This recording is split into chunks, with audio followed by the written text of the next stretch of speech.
नमस्कार, मैं हूं कविता उपाध्याय। आप हैं नमामि डिजिटल के साथ। इस समय हम गाजियाबाद के ब्रिजपुरी में हैं और ये जो शोभा यात्रा आप देख रहे हैं, ये यात्रा जो है नितिन दास साहिब जी की है। कहत कबीर सुनो भाई साधो नितिन दास, इनका एक यूट्यूब चैनल भी है। आप उसके माध्यम से देख सकते हैं कि किस तरह से इनका ज्ञान जो है ये प्राप्त होता है। भव्य सम्मेलन आज हो रहा है। आप देख सकते हैं किस तरह से पूरा यात्रा में हम लोग हैं। भव्य शोभा यात्रा यहाँ निकल रही है। पीछे आप देख सकते हैं नितिन दास जी हमारे साथ में हैं और साथ ही ये पूरी शोभा यात्रा में लोग सतनाम, जय नाम और तमाम सारी चीज़ें यहाँ पर जो श्रद्धालु हैं वो भक्त यहाँ पर शामिल हुए हैं। आइए चलते हैं इस यात्रा में।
सतनाम जोड़ गुरु नितिन साहेब की।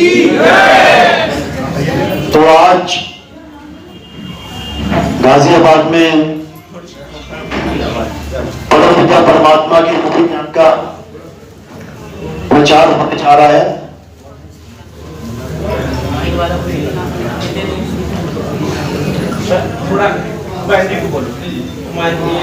तो आज मूल ज्ञान का प्रचार गाजियाबाद में होने जा रहा है। बहुत बड़े भाग हैं उन जीवों के जो अपने पूरे जीवन काल में एक बार भी इस मूल ज्ञान को सुन पाते हैं, और उससे भी बड़े भाग होते हैं उन जीवों के जो इस मूल ज्ञान को थोड़ा सा भी समझ पाते हैं। बहुत बड़े भाग हो ये तभी समझ में आता है, परमात्मा की अपार कृपा हो ये तभी समझ में आता है, नहीं तो ये जल्दी समझ में नहीं आता। लेकिन मैं मालिक से अरदास करूंगा कि सब मेरे भाइयों को ये ज्ञान अच्छे से समझ में आए, मेरा एक एक शब्द समझ में आए, सत्य और असत्य में फर्क समझ में आए। मैं यही अरदास करूंगा मालिक से। तो आज का सत्संग शुरू करने से पहले परमात्मा के नाम पे जयकारा लगाएंगे, फिर सत्संग शुरू करेंगे। बोलिए परम पिता परमात्मा की, सतगुरु बंदी छोड़ कबीर साहिब की, सभी संतों की, सभी भक्तों की, आज के आनंद की, सकल हंस को बंदगी साहेब बंदगी सतनाम।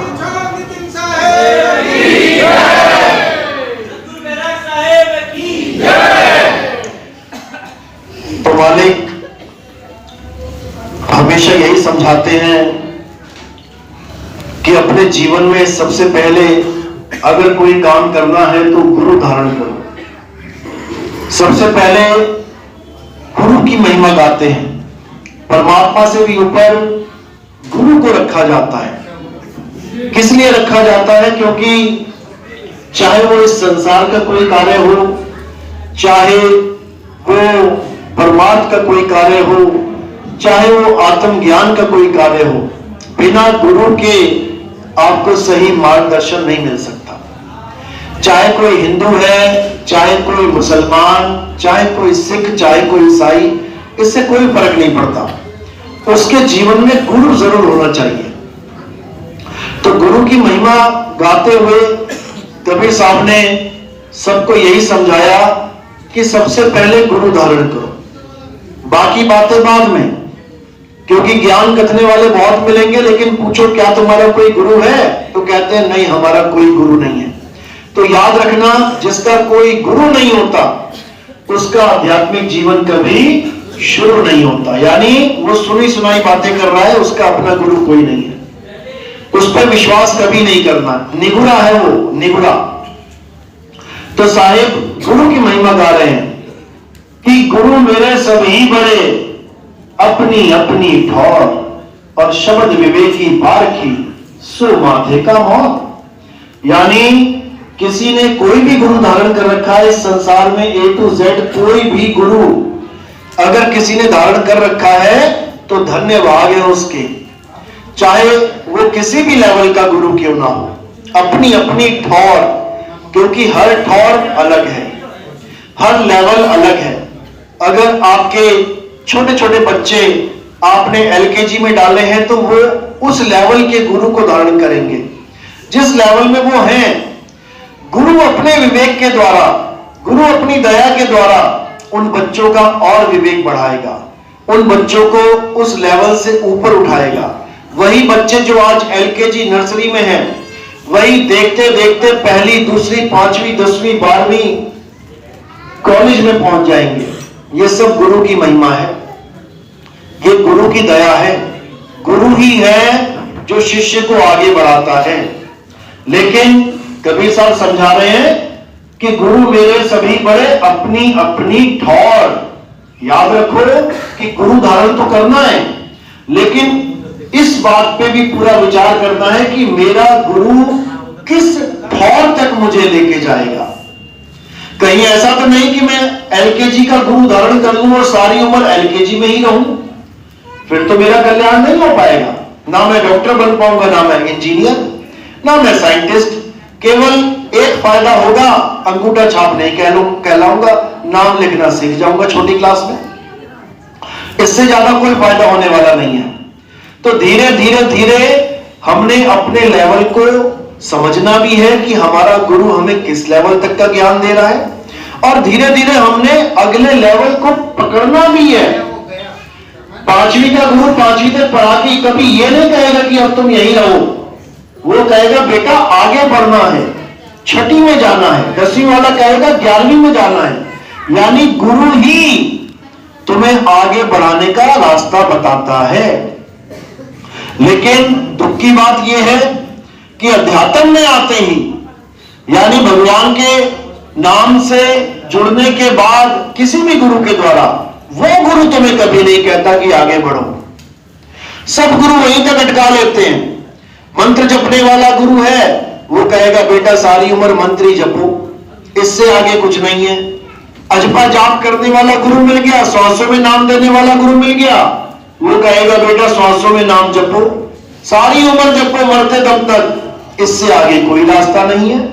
कानों में उंगलियां डालने वाला गुरु मिल गया, अनहद नाद 5 शब्द धुन को पकड़ाने वाला गुरु मिल गया, वो कहेगा बेटा यही है, इससे आगे जाने की कहीं जरूरत नहीं है, यही सत्य है।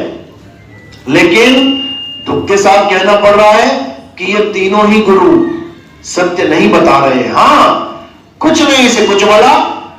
वैसे तुम दिन भर गालियां देते थे, वैसे तुम दिन भर निंदा करते थे, चुगली करते थे, अगर उसी मुख से तुम राम राम राम जपने लग जाओ, वाहेगुरु वाहेगुरु, अल्लाहू अल्लाहू करने लग जाओ, तो मच बेटर है, अच्छी बात है। कहां पहले निंदा करते थे, अब भगवान का नाम ले रहे हो, अच्छी बात है। क्यों?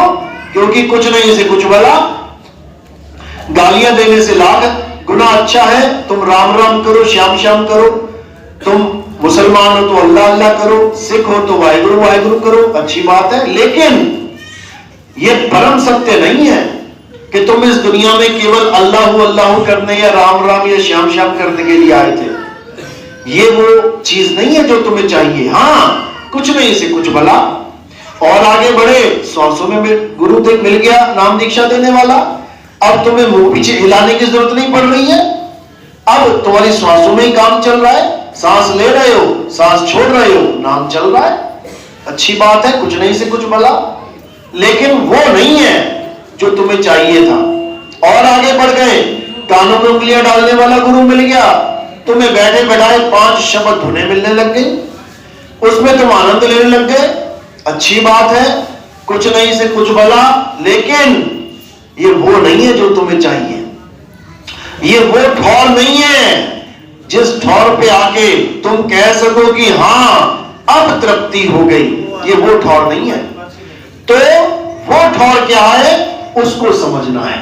साहिब समझा रहे हैं उसके बारे में, कह रहे जल में मीन प्यासी, मोहे देखते आवे हासी, आत्म ज्ञान बिना नर भटके, कभी काबा कभी काशी।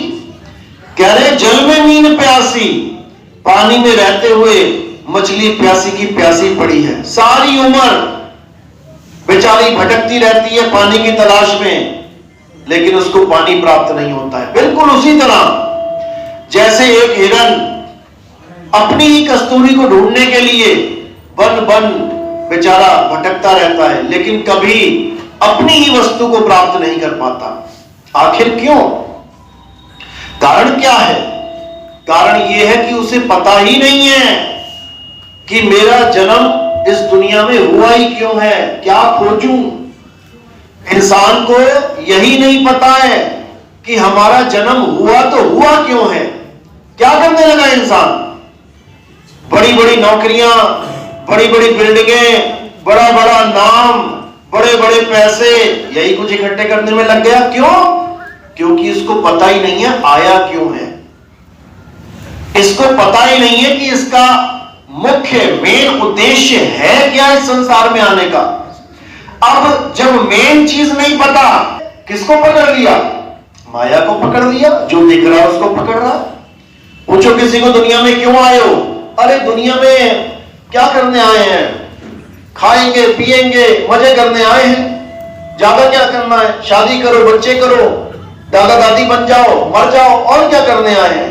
ज्यादा कोई थोड़ी बहुत बुद्धि है कहेगा भगवान का नाम लेने आए हैं, मैं राम राम करता हूं, सारा दिन मैं राधे राधे करता हूं। मुसलमान है तो कह रहा मैं नमाजें पढ़ता हूं 5 टाइम, मैं पूरा दिन अल्लाह अल्लाह करता हूं।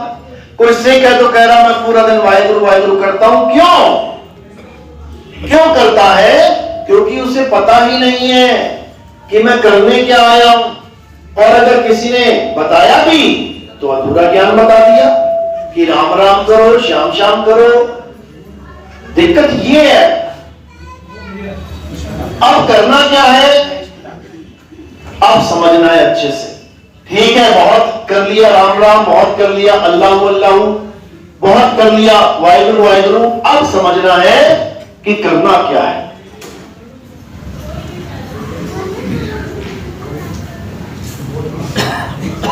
तो कबीर साहब समझा रहे हैं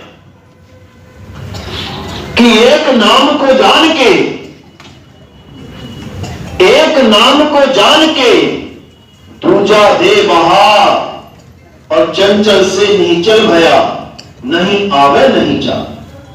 अब साहिब समझा रहे हैं कि एक नाम को जान के दूजा दे बहा, यानी उस नाम को जान जिससे तुम्हारा कल्याण होगा। उस नाम को जान जो किसी भाषा का गुलाम नहीं है। उस नाम को जान जो किसी इंसान ने नहीं बनाया। ये वाले नाम तो इंसानों ने बनाए हैं। ये सारे नाम जितने भी तुम्हें दीवारों पे लिखे दिखाई दे रहे हैं, जितने भी किताबों में लिखे हुए दिखाई दे रहे हैं, ये सब नाम किसने बनाए हैं? हिंदी के, पंजाबी के, उर्दू के, फारसी के, चाइनीज, पुर्तगीज, स्पेनिश, कितने नाम, कितने अक्षर, कितनी भाषाएं, ये सब इंसानों ने बनाई हैं। एक समय ऐसा था जब आदि मानव था, ना उसके पास कपड़े थे, ना उसके पास नौकरी थी, ना उसके पास घर था, ना उसके पास कुछ भी नहीं था। तब ये नाम भी नहीं थे। कोई हिंदी की भाषा नहीं थी, कोई पंजाबी, उर्दू, फ्रेंच नहीं थी। एक जानवर की तरह आया, जानवर की तरह जीवन जी के चला गया। कुछ नहीं था उसके पास। तब ये नाम कहां थे? तब ये नाम किसने बनाए? तब कौन सा नाम था जिसको हम कह सकें कि ये नाम सत्य है। आज तो हम क्या कहते हैं, राम नाम सत्य है, अल्लाह नाम सत्य है, वाहिगुरु का नाम सत्य है। आज तो हम क्या कहते हैं, उस वक्त जब कोई नाम ही नहीं था तब हम किस नाम की बात करते हैं, हम किस नाम को कहते कि ये सत्य है। उस वक्त कोई नाम ही नहीं था, लेकिन परमात्मा तब भी था, वो मालिक तब भी था, अल्लाह वाहिगुरु तब भी था, बस उसके नाम नहीं थे। जैसे पानी तब भी था जब पानी का नाम रखने वाला कोई नहीं था, हवा तब भी थी जब हवा का नाम रखने वाला कोई नहीं था, आकाश तब भी था जब किसी ने इसका नाम ना तो स्काई रखा, ना आकाश रखा, ना अंबर रखा, ना नभ रखा, ना गगन रखा, तब भी था। हमने क्या किया, हम हर तत्वों का नाम रखते चले गए, हमने सारी दुनिया के नाम ही नाम रख डाले, हमने हर भाषा में इंसान ने नाम ही नाम रख डाले, हर चीज को नामों से कवर कर दिया। आज सड़क पे चलते हो, कोई भी चीज दिखाई देती है, देखना एकदम अपने माइंड में सबके नाम तुम्हें पता है, ऐसा रटवा दिया गया नामों को। चलो ठीक है, संसार के कार्य पूरे करने के लिए नामों को रटना भी अच्छी बात है। तुम इलायची का नाम इलायची भूल जाओगे, दुकान पे जाके खड़े मुंह ताकोगे, बोलूं क्या। कई इंसान ऐसे होते हैं जो भूल जाते हैं क्या लेने गए हैं, तो बार बार दुकानदार पूछता, भाई क्या लेने आया बता तो यहां पर नामों की महत्वता समझ में आती है कि तुम्हारा काम आसान करने के लिए नामों को जानना जरूरी है। लेकिन जब बात आती है परमात्मा की, जब बात आती है वाहिगुरु अल्लाह की, जब बात आती है उस ऑलमाइटी गॉड की, तब वहां नामों का कोई महत्व नहीं रह जाता। कोई कहे कि मैं राम राम राम करके राम को पालूं, तो ये बिल्कुल उसी प्रकार है जैसे कोई कहे कि मैं पानी पानी पानी पानी जप के पानी को पालूं। समझदार इंसान कभी भी इस बात से सहमत नहीं होगा कि पानी पानी जप के पानी पाया जा सकता है, कभी सहमत नहीं होगा। यहां तक कि कोई भूखा इंसान है, उसको कह दो कि बेटा रोटी रोटी जप और तेरा पेट भर जाएगा, कोई बेवकूफ नहीं बनने वाला, किसी को तुम बेवकूफ नहीं बना सकते, मूर्ख नहीं बन सकते तुम इस मैटर में। पता है सबको कि रोटी रोटी करके पेट भरने वाला नहीं है। लेकिन जब परमात्मा की बात आती है, जब अल्लाह की बात आती है, जब वाहिगुरु की बात आती है, तब हम सब मूर्ख बन जाते हैं। तब हम एक बार भी विचार नहीं करते कि पानी पानी करके जब पानी नहीं मिल सकता तो राम राम करके राम कैसे मिलेगा, कोई विचार नहीं करता। नानक साहब ने कितने साल पहले बोल दिया, राम राम करता ये जग फिरे और राम न पाया जाए। कहते सारी उम्र करते रहो राम राम राम राम, उससे क्या होगा। सारी उम्र करते रहो अल्लाह अल्लाह वाहिगुरु वाहिगुरु, उससे क्या होगा, कुछ होने वाला नहीं। अगर राम को पाना है तो राम को जानना पड़ेगा कि राम है क्या, क्योंकि राम जपने से नहीं मिलने वाला, राम को ढूंढना पड़ता है। राम केवल नाम नहीं है कि 2 अक्षर का नाम बना दिया राम और हो गया राम। राम एक तत्व का नाम है और उस तत्व को प्राप्त करना इंसान जन्म का मुख्य उद्देश्य है। और वो तत्व क्या है, उस तत्व को आत्म तत्व कहते हैं, जिसे संतों की भाषा में निहि तत्व कहते हैं। निहि तत्व क्यों बोला, कि कोई गलती से उन तत्वों को राम ना समझ ले जो बनते और बिगड़ जाते हैं।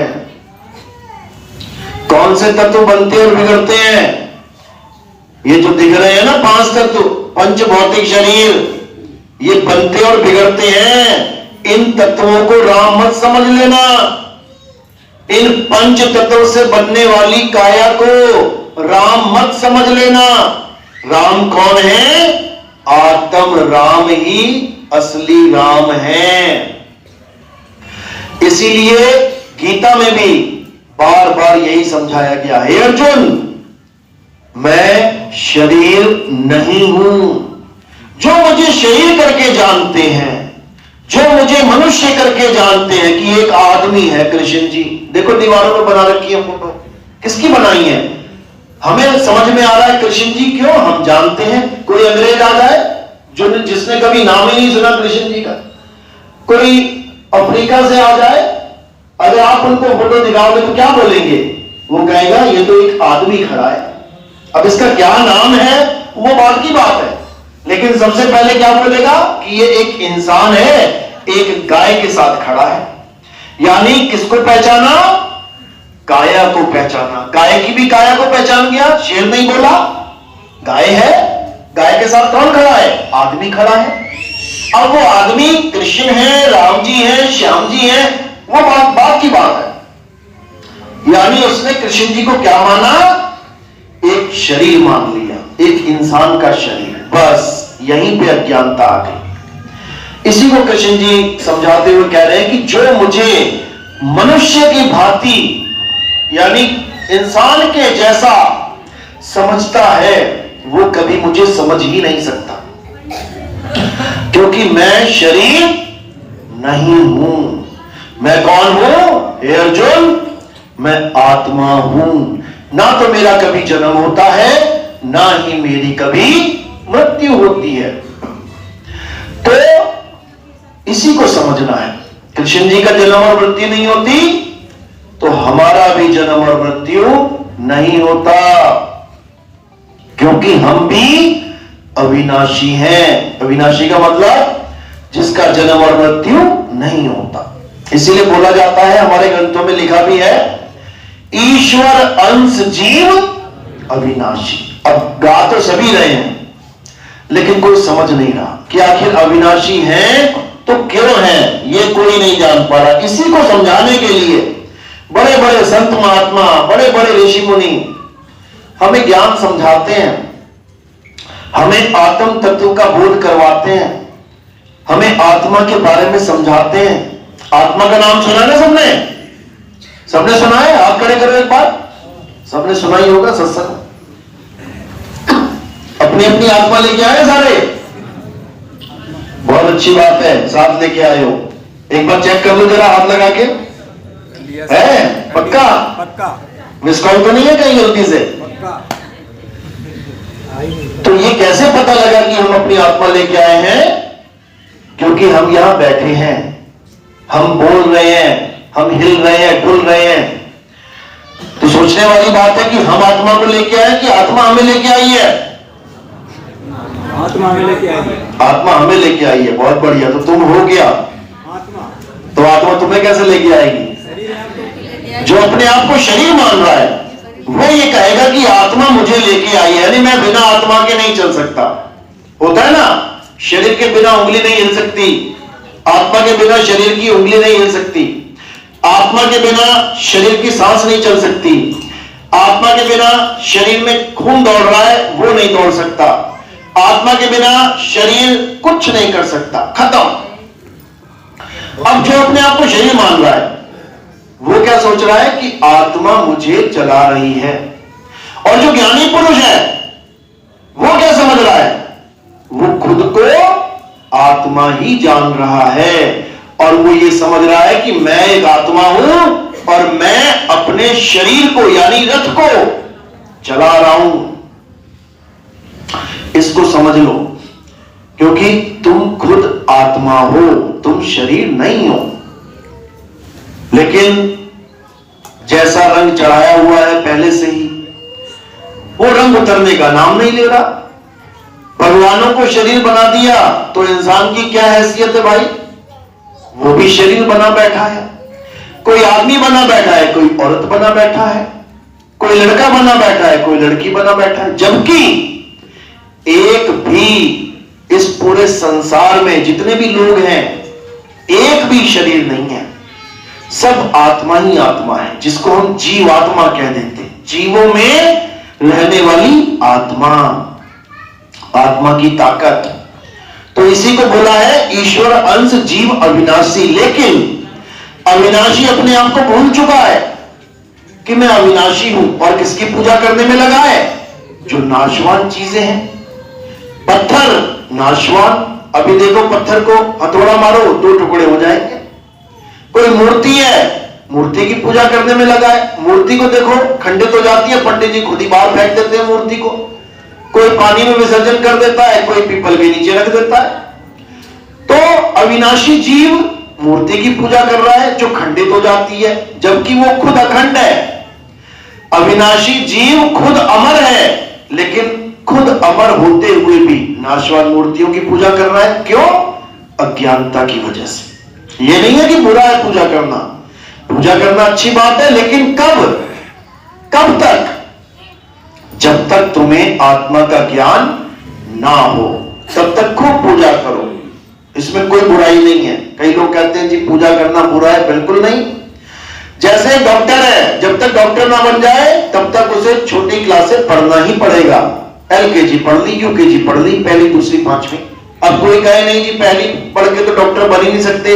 अरे किसी डॉक्टर से पूछ के देख लो जाके कि पहली करी कि नहीं करी, दूसरी करी, सब बोलेंगे करी। इसलिए बुरी वो भी नहीं है, लेकिन अधूरी है। हमने आगे बढ़ना है, ठीक है। जहां तक हमने मूर्ति पूजा करी, हमने नमाजें पढ़ी, हमने बहुत कुछ किया, जहां तक किया अच्छी बात है, लेकिन अब परमात्मा की, अल्लाह की दया से, वाहिगुरु की मौज से, गॉड की कृपा से आगे बढ़ने का रास्ता मिल रहा है तो बिल्कुल बढ़ेंगे, इसमें कोई शक नहीं। क्योंकि हमारा जीवन ही आगे बढ़ने के लिए है, रुकने के लिए नहीं है कि हम कहीं रुक जाएं। और आगे कहां तक बढ़ना है? आत्म ज्ञान तक जाना है। बस जैसे ही तुम्हें आत्मज्ञानी गुरु मिल गया, अब तुम्हें कहीं जाने की जरूरत नहीं है। अब कई लोग कहते हैं नहीं हम आत्मा के ज्ञान से भी आगे जाना चाहते हैं, उसके बाद क्या मिलेगा? उसके बाद धक्के मिलेंगे।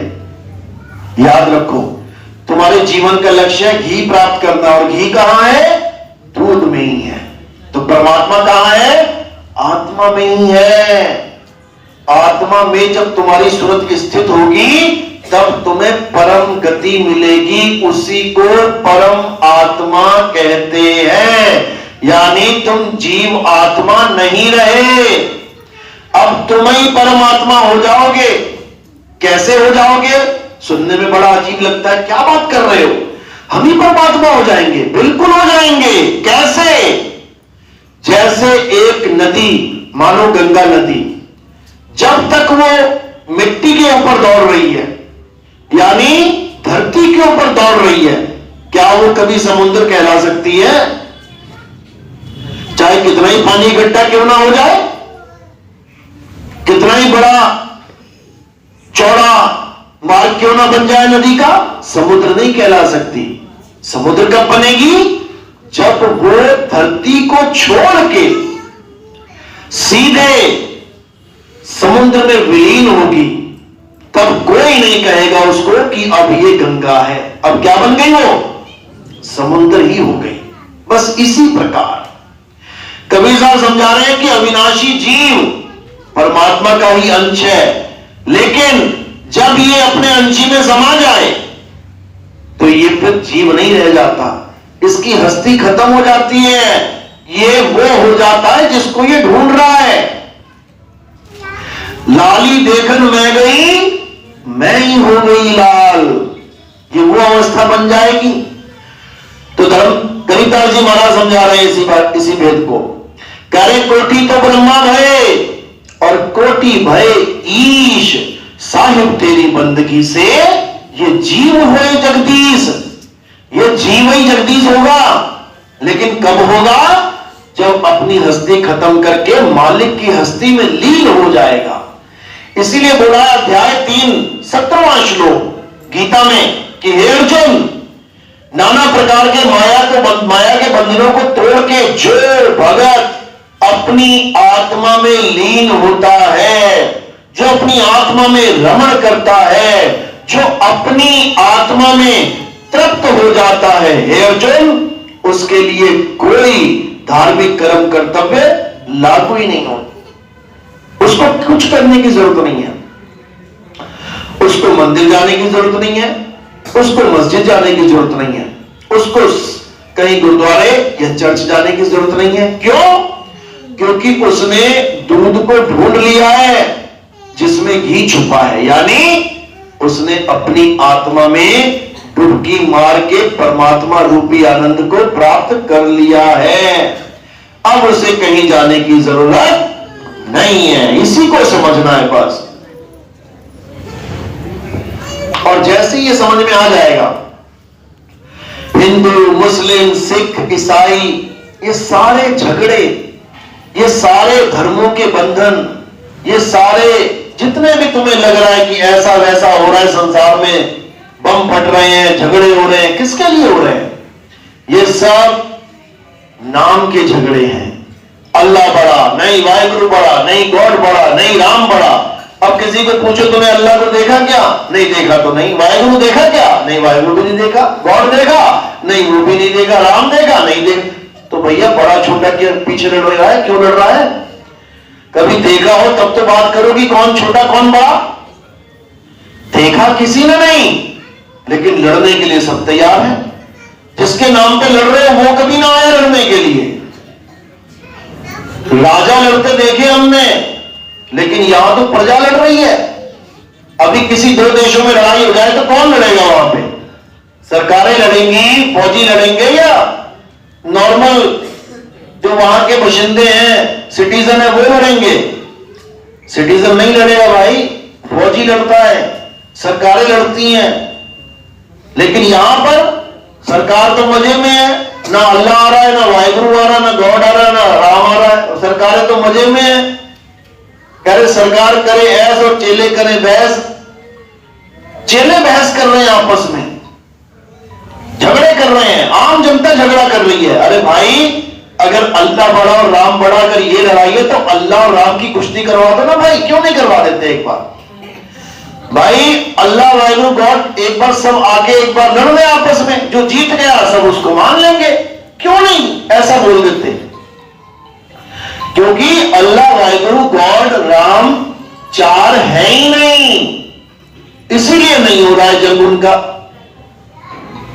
हर धर्म की किताब है, हर किताब यही समझा रही है कि अल्लाह ने सूरज बनाया, गॉड ने सूरज बनाया, राम ने सूरज बनाया, वाहिगुरु ने सूरज बनाया। अगर ये चार अलग अलग होते तो कितने सूरज होते? यहां पे चार होते। लेकिन धर्म ग्रंथ पढ़ लिए, ये भी पढ़ लिया भगवान ने सूरज बनाया, अल्लाह ने सूरज बनाया, वाहिगुरु, लेकिन इतना समझ में नहीं आ रहा कि सूरज एक है। अरे सूरज एक है तो बनाने वाले चार कैसे हो गए? एक ही है, लेकिन वो तुम्हारी समझ में नहीं आएगा कि किस एक ने बनाया। क्यों? क्योंकि तुमने उस एक के भी कई नाम रख दिए। पंगा तो ये है, तुमने उस एक के भी कई नाम रख दिए। राजा दशरथ ने तो एक नाम रखा था अपने लड़के का। क्या नाम रखा था? राम। अभी तुम नेट पे सर्च करो, राम जी के 108 नाम बताओ। ये किसने रख दिए भाई? पिता पुत्र का नाम रखता है, समझ में आता है। तुम कौन होते हैं नाम रखने वाले? तुम कौन होते हैं उनके नाम रखने वाले? खुदा एक है, उसका एक ही नाम होना चाहिए था, अल्लाह मान लिया। चलो अभी कुरान खोल के देखो, उसमें 99 नाम रखे हुए हैं। खुदा के 99 नाम। भैया खुदा तो क्या कोई काम ही नहीं था, बैठा बैठा अपने नाम ही बनाता रहा। एक नाम, दो नाम, चार नाम, पांच नाम। चलो किसी के दो दो नाम होते, किसी के 3 भी रख लिए माना। खुदा 99 नाम बना के बैठा हुआ है। किसने बना दिए सारे नाम? ये सब इंसानी उपज है, ये इंसानी दिमाग है। बैठा बैठा और कुछ नहीं तो नाम ही बनाता जा रहा है। क्यों? क्योंकि अक्षर आ गए उसके पास। बैल ने कोई नाम नहीं रखा, बकरी ने किसी का नाम नहीं रखा, हजारों बच्चे आए, मर गए, चले गए। कुत्ता किसी का नाम नहीं रख पाया अपने बच्चों का, कोई चिड़िया ने कभी अपने बच्चों का नाम नहीं रखा। ये आदमी लगा हुआ है नाम रखने। लड़का बच्चा पैदा नहीं हुआ, पहले से प्लानिंग चल रही है। लड़का होगा तो उसका नाम विजय रख लेंगे, लड़की होगी तो उसका नाम करीना रख लेंगे। बता, अब पैदा तो होने से पहले। ये क्यों चल रही है दिमाग में खिचड़ी? क्योंकि अक्षर इंसान के पास हैं। याद रखो, ईंट बन गई ना, ईंट आ गई इंसान के पास। अब देखो दुकान भी बना ली, मकान भी बना लिया, महल भी बना लिया, तहखाने बना लिए। ईंटों से सारा संसार बनाने में लगा पड़ा है। और ईंट ही गायब कर दो अब बताओ क्या बनाएगा। तो इसी प्रकार ना तो अल्लाह ने कभी अपने 100 नाम बोले, ना ही कभी वाहेगुरु ने अपना ये नाम बोला, राम जी ने कभी अपना नाम नहीं रखा। ये सब दुनिया वालों ने नाम दिए हैं। चलो फिर भी समझ आता कि चलो नाम ही दे दिए। जैसे पानी के भी कई नाम हैं, वाटर, जल, नीर, तोए, पानी। पास तो आपको यही सुनाई देगा। अब अलग अलग देशों में जाओगे ना तो लोकल भाषा में आपको अलग अलग देशों में और भी नाम मिलेंगे। समझ लो, इतने नाम मिलेंगे कि तुम पागल हो जाओगे कि यार एक पानी का इतने सारे नाम। अब यहां पे भी समझ में आता है कि चलो इतने सारे नाम हैं, फिर भी किसी का झगड़ा नहीं है। चाहे वाटर कह के पी लो भाई, चाहे जल कह के पी लो, चाहे नीर कह के तोय कह के पी लो। समझ में आता है। क्यों? बुद्धि चल रही है, विवेक चल रहा है कि नहीं, चीज एक ही है, नाम बहुत है। लेकिन जब बात आती है भगवान की, अल्लाह की, वाहेगुरु की, गॉड की, ये तब मानने को तैयार नहीं है। हिंदू क्या कहेगा? बोलो जय श्री राम। 4 हिंदू एक मुसलमान को पकड़ लेंगे, बोल जय श्री राम। अब वो बोलेगा नहीं जय श्री राम। अब 4 मुसलमान एक हिंदू को पकड़ लेंगे, बोल अल्लाह अकबर। अब वो नहीं बोलेगा अल्लाह अकबर। क्यों? क्योंकि सब अपने अपने अक्षरों से प्रेम कर बैठे हैं। ये झगड़ा कैसे खत्म होगा? ये झगड़ा तब खत्म होगा जब सब ये कहेंगे बोल दुनिया बनाने वाले की जय। अब अल्लाह हो, वाहेगुरु हो, गॉड हो, वो तुम जानो भाई। हमने तो उसकी जय कर दी जिसने ये दुनिया बनाई। यहां पर सारे झगड़े खत्म। लेकिन ये नारा कोई नहीं लगाएगा। क्यों? क्योंकि नाम ही फिट नहीं है इसमें। हम जब तक नाम को फिट ना कर लें तब तक हमारे काम नहीं बनते। दिक्कत तो ये है, इन्हीं नाम की वजह से हम एक नहीं हो पा रहे, जबकि सबको पता है परमात्मा एक है। गीता में बोला है कृष्ण जी ने कि पूरे संसार को एक ही ताकत पैदा कर देती है, एक ही ताकत से सब चलते हैं। सारे जगत की उत्पत्ति, तो सारे जगत में अरब देश भी तो आ गया, सारे जगत में इंग्लैंड अफ्रीका भी आ गया। यानी एक ही भगवान से सब चल रहे हैं। तो फिर हम उनको अलग क्यों माने? भले वो अल्लाह अल्लाह कर रहे हैं, लेकिन हमें तो समझ में आ रही ना बात। हमें तो पता लग रहा है कि उनका अल्लाह और हमारा राम एक ही है, क्योंकि एक की बात चल रही है। लेकिन हम नहीं समझेंगे। क्यों? हमें अपने अपने नामों से प्रेम हो गया है। तो कबीर साहब यही समझा रहे हैं कि नामों से प्रेम करना ठीक है, अच्छी बात है, लेकिन उसके स्वरूप को भी जानना चाहिए। पानी तुम्हें पता लग गया, पानी का नाम, अच्छी बात है।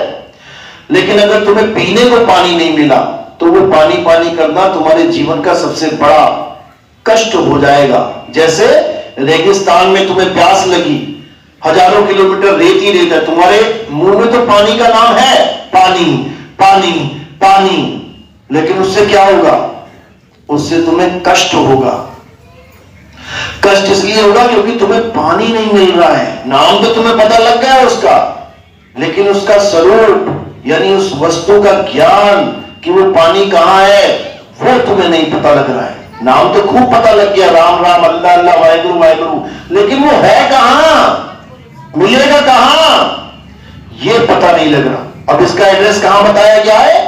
हमारे ग्रंथों में सबका एड्रेस दे रखा है। हमारे ग्रंथों में साफ बोला गया है कि अगर तुम परमात्मा को पाना चाहते हो तो अपनी आत्मा में खोजो। कैसे? ज्यो तिल माही तेल है और ज्यो चकमक में आग, तेरा साईं तुझ में है, जाग सके तो जाग। यानी तेरा साईं तुझ में है, अब जाग ले, कहीं भटक मत, कहीं ढूंढने की जरूरत नहीं है। अपने आप को ढूंढ ले, बस अपने आप को ढूंढ ले, अपने स्वरूप को प्राप्त कर और तेरा कल्याण 100% हो जाएगा, कहीं जाने की जरूरत नहीं है। तो स्वरूप ज्ञान यानी आत्म ज्ञान ही सबसे श्रेष्ठ ज्ञान है। इसी को गीता में अध्याय 4 34वां श्लोक क्या बोला गया? हे अर्जुन, जो आत्मा का ज्ञान मैं तुम्हें समझा रहा हूं, सुना रहा हूं, वो ज्ञान प्राप्त करने के लिए तुम ऐसे गुरु की शरण में जाओ जिसने आत्मा को जान लिया है, वही तुम्हें तुम्हारी आत्मा का ज्ञान समझा सकता है, अन्यथा तुम्हें आत्मा का ज्ञान नहीं हो सकता। इसी को तत्वदर्शी संत बोला जाता है। तत्वदर्शी संत का मतलब क्या होता है? जो तुम्हें तत्व का दर्शन करा दे। तत्वदर्शी संत का मतलब यह नहीं होता कि तुम्हें मंत्र जपवा दे, नाम जपवा दे, ऐसा कुछ नहीं है। तत्वदर्शी, तत्व यानी वो तत्व जिसका नाश ना हो, दर्शी यानी दर्शन कराए, चाहे वो ज्ञान से दर्शन कराए, चाहे वो आंख से दर्शन कराए, उसको तत्वदर्शी कहते हैं।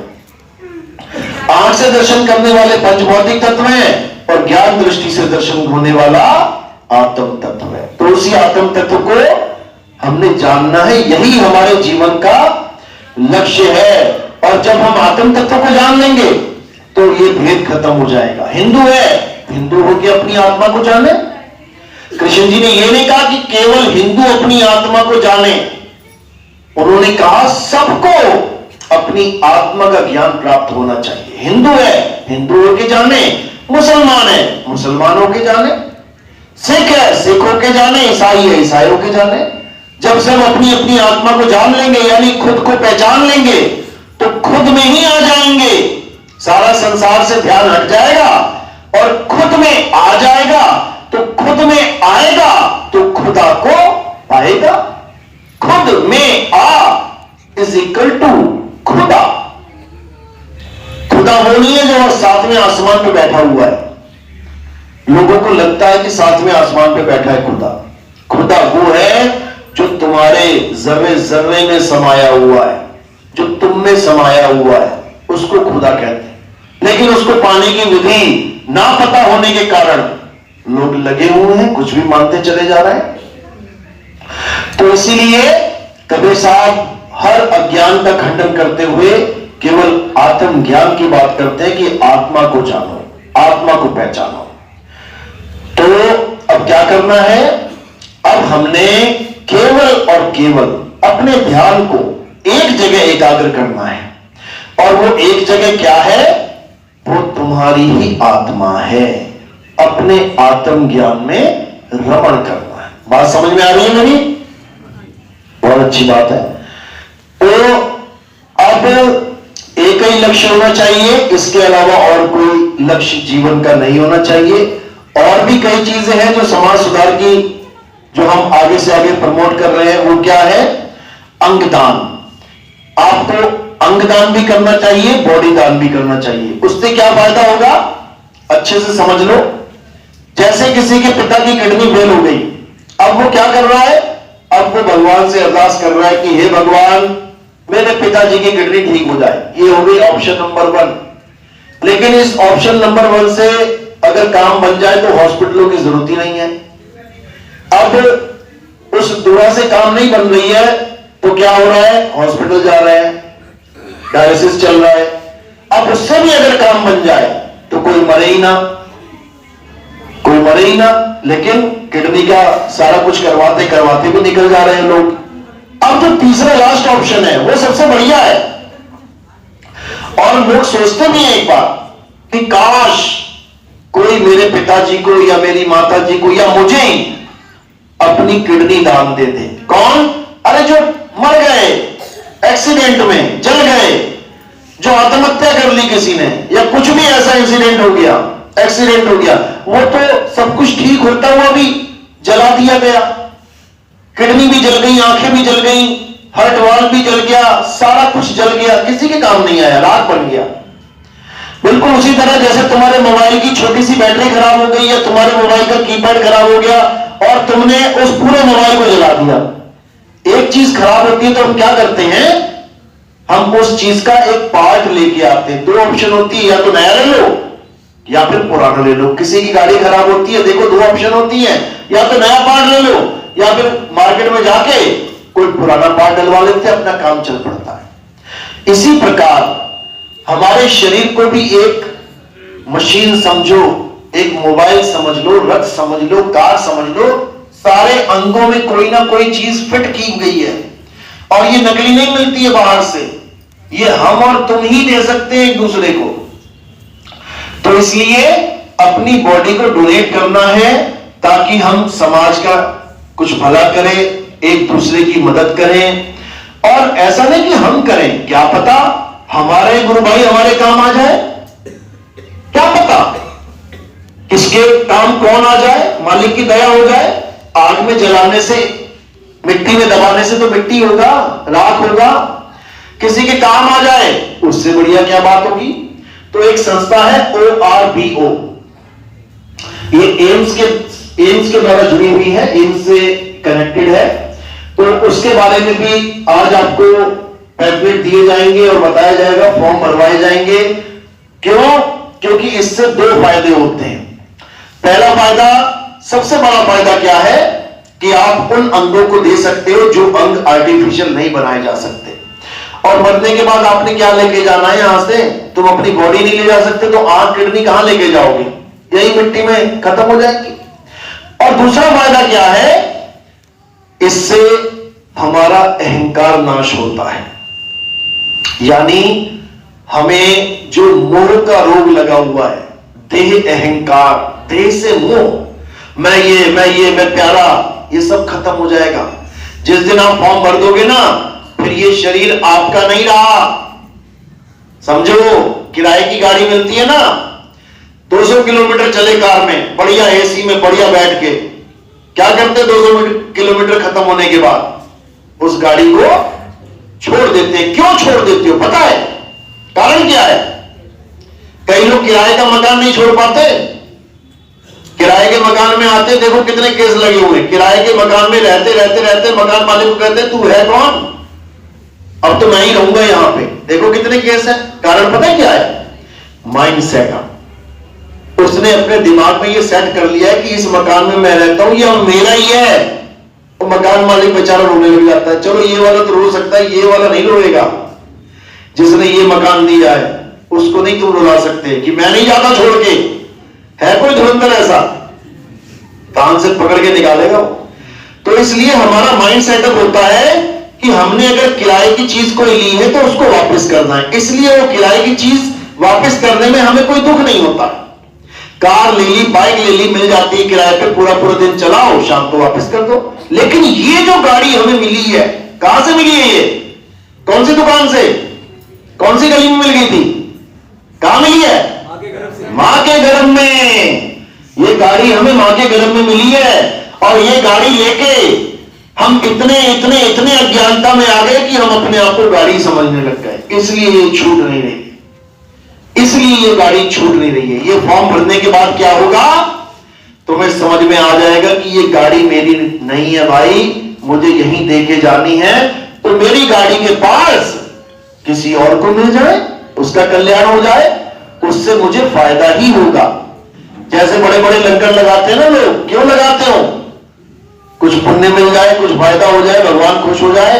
तो समझ लो कि अंग दान करने से बड़ा इस दुनिया में कोई दान नहीं है।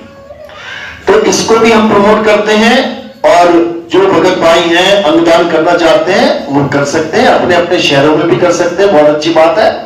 ये इसलिए करवाया जा रहा है ताकि आपका मोह भंग हो जाए। समझ लो, मोह भंग हो जाए, समाज का भला हो। और जो हमारा उद्देश्य है वो है, हमारा जो देश है वो भ्रष्टाचार मुक्त हो जाए।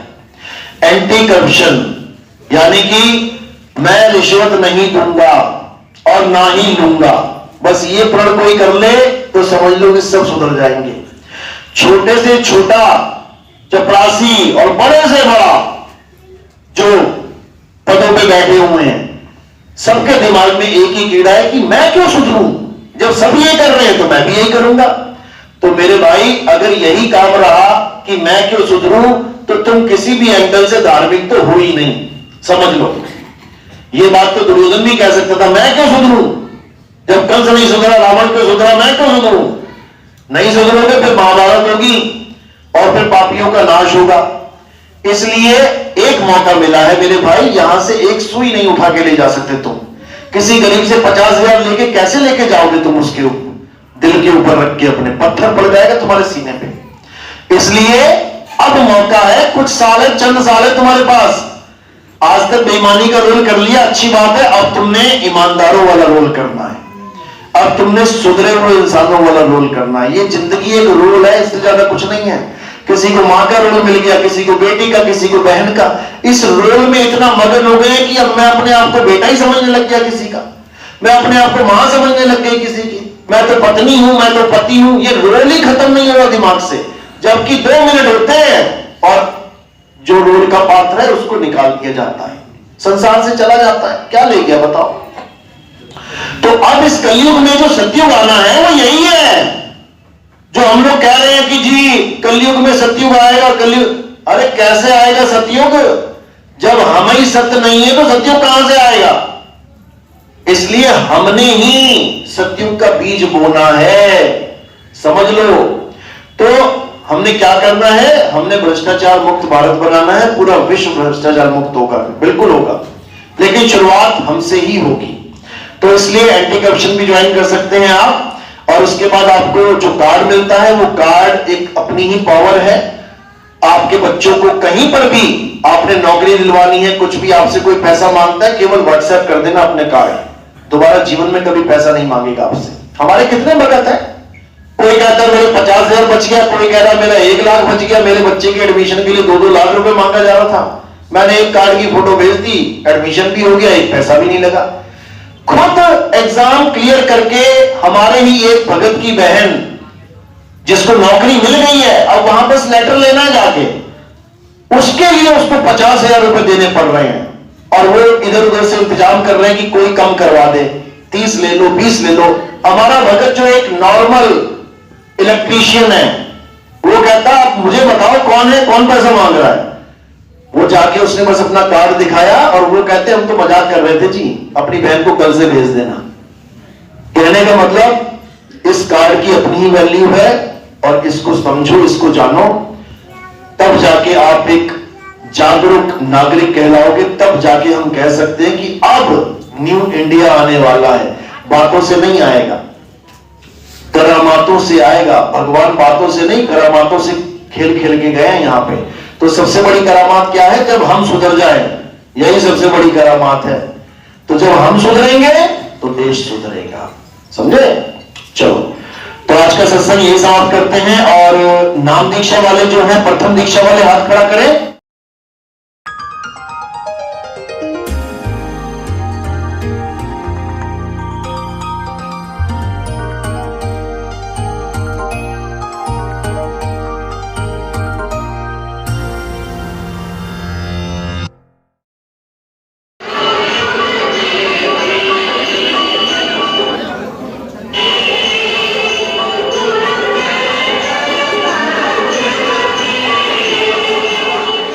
नमस्कार, मैं हूं कविता उपाध्याय, आप हैं नमामि डिजिटल के साथ। और इस समय हम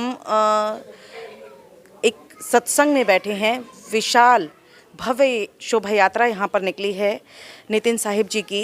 विश्व में पहली बार परमात्मा का असल मूल ज्ञान सद्गुरु नितिन साहिब जी के द्वारा इनकी मधुर वाणी में आज सैकड़ों भक्तों ने आज सुना, ग्रहण करेंगे, दीक्षा लेंगे। और क्या कुछ है आज इसके विषय में हम जानेंगे सीधा नितिन जी से। क्या मकसद है आपका, जिस तरह से आप आज ज्ञान दे रहे हैं, क्या कुछ है ये? देखो जी, हमारा मकसद है कि हिंदू, मुस्लिम, सिख, ईसाई या भगवान को मानने वाले, ना मानने वाले, ये सब एक हो जाएं, कोई झगड़ा ना रहे, आपस के मतभेद ख़त्म हो जाएं और हमारा भारत फिर से एक हो। जो पहले से अखंड भारत था, हम फिर चाहते हैं कि सब अखंड हो जाएं। और हमारा जो उद्देश्य है वो केवल भारत तक नहीं, हमारा उद्देश्य है वसुधैव कुटुंबकम, पूरा संसार एक हो जाए और एक मालिक की भक्ति करे। अगर करना चाहे करे, ना करना ना करे, लेकिन झगड़ा ना करे। झगड़े से हमेशा हानि ही हुई है, झगड़ों से हमेशा मारामारी होके लोग परेशान ही हुए हैं। देखो कैसे 2 देश आपस में लड़ते हैं, हज़ारों बच्चे मर जाते हैं, किसी को तरस ही नहीं आ रहा। इसलिए हमारा मुख्य उद्देश्य ये है कि पहले तो एक हो जाओ, एक हो जाओगे, झगड़े अपने आप ख़त्म हो जाएंगे। तो हमारा मुख्य उद्देश्य है एकता में बल है। गुरुजी, आज आपकी शोभा यात्रा भी पूरे गाजियाबाद में ब्रजपुरी से निकली है, तो क्या उद्देश्य है उस शोभा यात्रा के माध्यम से संदेश भक्तों को देना चाहते हैं आप? बिल्कुल जी, बिल्कुल। देखिए, संतों ने भी बोला है कि जब उजागर होता है ज्ञान का, जैसे सूरज उगता है तो उसका प्रकाश पूरे संसार को प्रकाशित करता है। तो हम चाहते हैं कि हमारा जो प्रचार है वो गली गली में, हर घर घर तक पहुँचे, सबको पता लगे कि हमारे जीवन का मूल उद्देश्य क्या है। अपने उद्देश्य को भूल के हम माया में लिप्त हैं, हम एक दूसरे के गले काटने में लगे हैं। हम भगवान को तो चाहते हैं, लेकिन भगवान ने जो बातें हमें बोली हैं हम वो नहीं अपनाना चाहते हैं। हम चाहते हैं कि हम कृष्ण जी के भगत हो जाए, हम राम जी के भगत हो जाए, लेकिन हम उनका जो आचरण है उसको हम अपनाने में हम आनाकानी कर रहे हैं। हमें कृष्ण जी ने कभी नहीं कहा कि आप रिश्वत लो, लेकिन बताओ कौन नहीं ले रहा है। हमें अल्लाह वाहिगुरु गॉड हमेशा ये समझाते हैं कि आप हमेशा आचरण में भी सही रहें और अपने मूल उद्देश्य को भी जानें, लेकिन कौन समझ रहा है। एक दूसरे को धोखा देना, एक दूसरे को गलत ठहराना, इसी में लगे पड़े हैं। दिल्ली की राजनीति हो या यूपी की राजनीति या पूरे देश भर की राजनीति, संतों की बात हर जगह हो रही है, सनातन धर्म की बात हो रही है, क्या कुछ इस पर कहना चाहेंगे? आपकी राय क्या है? हम तो एक ही राजनेता को जानते हैं जिसका राज पूरे विश्व पे चलता है। वो परमपिता परमात्मा ही हमारा राजनेता है। उससे बड़ा राजा कोई भी नहीं है। कई आए, कई चले गए और कई आएंगे, चले जाएंगे, लेकिन वो एक सत्ता है जो पूर्ण ब्रह्म परमात्मा कहते हैं जिसको, उसके सहारे ही सारे संसार चलते हैं। और वो हमेशा यही चाहता है कि सब इस माया की नगरी को छोड़ के अपने मूल ठिकाने पहुँचे, अपने असली घर पहुँचे। सब संतों ने इसीलिए बोला है कि माया को त्यागो। लोग समझ नहीं रहे कि माया को त्यागने का मतलब क्या होता है। माया को त्यागने का मतलब होता है इस संसार में दोबारा मत आओ। माया को त्यागने का मतलब ये नहीं कि तुम घर बार छोड़ के जंगल में चले जाओ, ऐसा नहीं है। माया का मतलब है ये संसार ही जगत माया है, ये इसको छोड़ो और अपने मूल स्वरूप में आ जाओ, अपने आत्म स्वरूप में आ जाओ। नितिन जी, आपका कोई आश्रम भी नहीं है और आप यूट्यूब के माध्यम से भक्तों से जुड़ते हैं, कैसे लोग आप तक पहुँचें और किस तरह से प्रार्थना आगे कर सकते हैं? देखिए, संतों का उद्देश्य कभी आश्रम बनाना था ही नहीं। कबीर साहब ने भी कभी आश्रम नहीं बनाए, नानक साहब ने कभी आश्रम नहीं बनाए, रविदास जी ने कभी, वो कुटिया बनाते थे। एक छोटी सी कुटी बनाई, ठीक है, अपना काम चल रहा है, लेकिन हमने भी कभी आश्रम नहीं बनाया। और हम तो यही कहते हैं कि आश्रम कभी ना ही बनता। लेकिन जैसे हम समाज में रहते हैं, हम कोई भी सेवा करते हैं, हम कोई भी दान लेते हैं, तो वहाँ पर एक सरकार की जो एक नियमावली है उसके हिसाब से हमें आश्रम बनाना ही पड़ता है। इसलिए हमने एक छोटा सा आश्रम बनाया है केवल अपनी संस्था को रजिस्टर करने के लिए, ताकि हम कोई भी सेवा कार्य करते हैं तो उसका एक एड्रेस, उसका एक पता होना ज़रूरी है।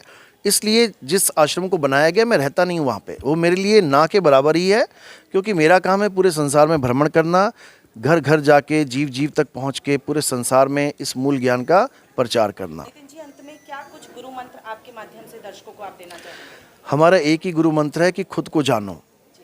Self realization is god realization. जिस दिन हम खुद को जान जाएंगे उस दिन हमें पता लग जाएगा कि हम में और परमात्मा में कोई भेद नहीं है, तत्व रूप में कोई भेद नहीं है, लेकिन हम अज्ञानता में फंसे पड़े हैं, इसलिए जीव कहला रहे हैं, और वो परम पिता परमात्मा ज्ञानी है, इसलिए वो मालिक कहला रहा है। आपने अंगदान के लिए भी विशेष तौर पर सभी को जागरूक करने की कोशिश की है, क्या कुछ उस पर कहना चाहिए?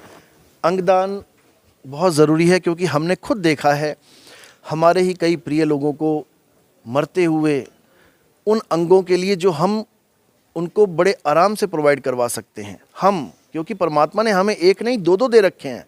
किडनीज़ आप देखिए, सिंगल किडनी से भी एक आदमी पूरा जीवन जी सकता है, लेकिन फिर भी दो दिया गया है। क्यों दिया गया है? ताकि आप किसी को दान दो इसको। लेकिन ठीक है, कोई जीते जी नहीं दे सकता, लेकिन कम से कम मरने के बाद इस शरीर को जलाने से अच्छा तो है कि हम किसी को दान दें। बिल्कुल। सहयोग आपकी संस्था को करना चाहिए या जुड़ना चाहिए तो क्या माध्यम हो सकता है? हमारी संस्था से जुड़ने का एक ही माध्यम है कि हमारे से संपर्क करें, हमारे आश्रम से संपर्क करें। जो हमने एक छोटा सा आश्रम बनाया है, संस्था का नाम है हमारा, उस नाम से जुड़ें। फ़ोन नंबर है, फ़ोन नंबर से जुड़ें, और जो भी सेवा आप करना चाहते हैं करें। लेकिन हमारा मुख्य उद्देश्य ना तो आश्रम को फैलाना है, ना ज़मीनें खरीदना है। बड़े बड़े लोग आते हैं कि जी हमसे ज़मीन ले लो, हमें नहीं चाहिए भाई किसी की ज़मीन। हमें अगर कुछ चाहिए तो वो है केवल प्रचार सेवा। आप हमें बिना कुछ दिए भी प्रचार कर सकते हैं, आप हमें एक पैसा मत दो, आप केवल हमारे जो पर्चे हैं उनको छापो और उसको बांटो। 1000, 2000, 10,000 जितने आपकी श्रद्धा है छापो और बांटो, ताकि लोगों को ये पता लग सके कि उनके जीवन का मकसद क्या है। मैं सीमा सचदेवा हूँ गाज़ियाबाद से, और मैं संस्था से 4 साल से जुड़ी हूँ, 4 साल हो गए मुझे। और पीछे मैंने जिस गुरु से जुड़ी हुई थी वहाँ पे मैंने गुरु का गा शब्द सीखा, यानी ABC सीखी कि गुरु होता क्या है, गुरु का विश्वास, गुरु का प्रेम, ये सब मैंने वहाँ से सीखा। और आत्मा का आ शब्द मैंने यहाँ से सीखा, यानी आत्मा का ज्ञान क्या होता है। आत्मा क्या होती है वो मैंने यहाँ से सीखा। हम हैं कौन, और ये सब मैंने यहाँ जाना। और वो तो जो था वो एक पवित्र ज्ञान था, और ये हमारा जो है कबीर मूल ज्ञान है, आत्म ज्ञान है। और कहते हैं खुद को जान ले तो खुदा से मिल जाएगा। तो यही मेन बात है कि खुद को जाना है हमने यहाँ आके कि खुदा से तभी मिलेंगे। वहाँ खुदा की बातें होती थी परमात्मा की, लेकिन जाना नहीं कभी हम। वहाँ पे हमारे गुरु जो थे, वहाँ पर गुरु एक माध्यम बने हुए थे। हम गुरु में ध्यान लगाते थे, गुरु को शरीर समझते थे। यहाँ पे हमने गुरु को शरीर नहीं समझा, गुरु एक आत्मा है। हम आत्मा हैं। और ये विधेय ज्ञान है, यहाँ पर जो है ज्ञान है विधेय ज्ञान है। आज की जो यात्रा है ये जन जन तक प्रचार करना, जन जन तक ये ज्ञान पहुँचाना ही इसका मेन मकसद है। पीछे हमने यहाँ आकर एक सच्ची भाव से एक सेवा ये सीखी है कि यहाँ पर हमारे गुरु ने जो ज्ञान दिया है वो ये दिया है कि सच्चा ज्ञान दिया है, आत्म ज्ञान दिया है, जो एक घर घर तक ये पहुँचाना ही हमने एक मेन मकसद समझा है। और निस्वार्थ होकर यहाँ जो सेवा करेगा बहुत कुछ पाएगा और परमात्मा से सीधा उसका मेल होगा। मैं तो चाहूँगी लोगों को जुड़ना चाहिए, उस जुड़ने से पहले इसको समझना चाहिए कि ये असली ज्ञान है क्या। उसको समझेंगे नहीं तो कैसे जुड़ेंगे। मैंने अब कह दिया जुड़ जाओ तो जुड़ेंगे नहीं, पहले इसको समझो, सच्चाई जानो। सच्चाई जानोगे तो अपने आप ही आपको पता चलेगा कि क्या है सच्चा ज्ञान। तो अब जुड़ना चाहिए, ज़रूर जुड़ना चाहिए। और ये जो है कबीर जी जो है हमारे परमात्मा है, और उन्होंने ये जो आज से 600 वर्ष पूर्व आए थे और ये जो बताया था हमें यानी हम स्कूल टाइम में सिर्फ कबीर जी के दोहे मतलब पढ़ते थे, हमें पता ही नहीं था कि सच्चाई है क्या। वो हमें अब यहाँ आकर इनके ज्ञान से पता चला है ना। हमने सिर्फ 2-4 दोहे स्कूल में पढ़ लेते थे, लगता था कि कबीर जी के दोहे पढ़ लिए है ना। तो लेकिन अब कबीर ही असली परमात्मा है, हमें उन्हीं में है। नितिन जी के लिए तो हमारी जीभ में ताकत नहीं है कि हम कुछ कह सकें। जीभा में हमारी ताकत नहीं है, गुरु की महिमा को हम नहीं कुछ कह सकते। बस उनके हम अब कुछ शब्द ही नहीं है, मतलब कुछ कह ही नहीं सकते। कि गुरु की महिमा के बारे में हम बोल ही नहीं सकते। बस हम ये कहेंगे कि उनको पाने के बाद हमने खुदा पा लिया। जहाँ बहुत अच्छा लगा, साहब जी के चरणों में बंदगी की और दर्शन किए, सत्संग सुना, बहुत ज़्यादा अच्छा लगा हमें। पंजाब से आए हैं जी। मैं दिल्ली से ही आई हूँ और मैं हमेशा से गुरुजी को बहुत मानती हूँ, क्योंकि मुझे पता है सच्चाई का रास्ता यहीं पर ही है और इन्हीं के चरणों में हम लोग रहते हैं। कबीर साहिब जी का बहुत बड़ा खुलासा जो लोगों को नहीं पता था, जो लोग भटके हुए थे उनको रास्ता दिखता है यहाँ पर आकर, और बहुत ही अच्छा ज्ञान मिलता है यहाँ पर आकर। टीचर वाइस प्रिंसिपल रिटायर्ड हूँ और अपने गुरुजी से जुड़ा हुआ हूँ, कबीरपंथी। और बस मेरा एक ही उद्देश्य है कि जीवन क्यों लिया है। पढ़ने के बाद सिर्फ एक ही चीज़ समझ आई कि सब चीज़ें यहीं रह जाएंगी। अपना अस्तित्व जानो और उस परमात्मा के पास पहुँचो और चलो। कहाँ से आए हैं आप? मैं दिल्ली से हूँ। हाँ यस मैम। कब से जुड़े हुए हैं इस संस्था से? इस संस्था से मुझे 4 साल हो गए जुड़े हुए। ठीक है, और बहुत ही अच्छी प्रोग्रेस है मेरी अपनी यात्रा में। तो मैं तो गुरुजी का जितना धन्यवाद करूं उतना कम है। मैं नेपाल सिंह, ग्रेटर नोएडा से। जी पूछिए क्या। मैम हम काफ़ी समय से अपने गुरुजी से जुड़े हुए हैं और मेन चीज़ है हमारा, हम आध्यात्मिकता में कितना प्रोग्रेस कर रहे हैं। तो हमारा काफ़ी अच्छा प्रोग्रेस इसमें है।